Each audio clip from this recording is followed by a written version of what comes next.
Imagine what the world would look like if instead of being excluded, everyone was included instead. 1 in 4 adults have a disability. That's 26% of the United States according to CDC. That would be missing from our country if we did not prioritize inclusion.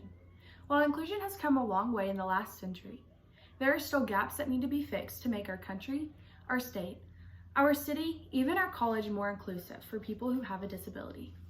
I work at a preschool for people with disabilities, and I also have a brother with a disability, so I've seen firsthand how inclusion helps everybody. Today we will discuss a problem facing a quarter of our population, a solution, and the positive and negative outcomes that will be based on whether or not you take action. First, let's examine the problem. The problem that is plaguing most people's belief about people with disabilities is the lack of education of what it really means to have a disability. A big misconception, according to the Museum of Disability History, is that people with disabilities live very different lives than people without disabilities. For the most part, people with a disability live very similar lives to a typical person. While some tasks may be a little different, it does not make them impossible. For example, my younger brother has an IEP for his education. While his education may look different from another student, he still has an education and learning is possible for him. Something else to add is disabled does not mean unabled. Another limitation is people's belief in people with disabilities, they should have inclusion from the classroom. While not every student will benefit from full inclusion, it is super important to advocate and voice for the students that would benefit. According to 4 benefits of inclusive classrooms, studies show that inclusion is beneficial for all students, not just those who get special education services. In fact, research shows that inclusion education has positive short-term and long-term effects for all students.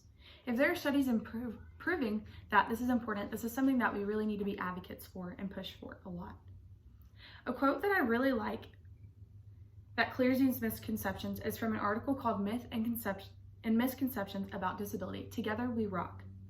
Myths, stereotypes, and stigmas about disability and barriers are barriers to the realization of human rights of people with disabilities. We are all human beings and we all want the same thing, to be included.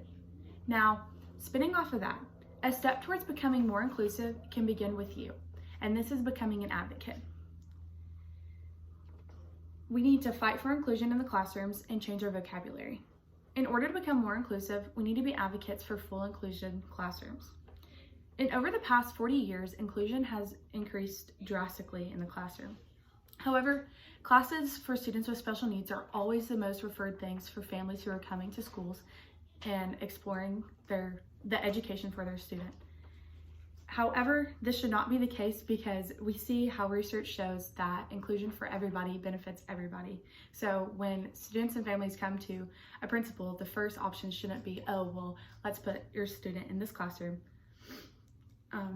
According to an article, Inclusive Education, the benefits of inclusion for students with disabilities extend beyond academic results to social connection benefits, increased post-secondary education placement, and improved employment for independence outcomes. This is what needs to be advocated for so every person can live their own life. Another way to be more inclusive is to change our vocabulary.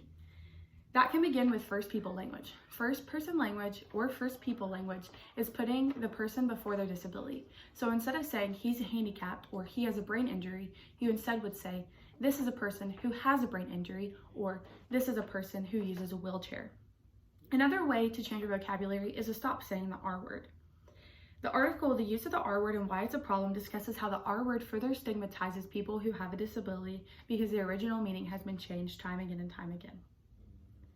After discussing action, let's take a look into what will happen if we do or do not have it.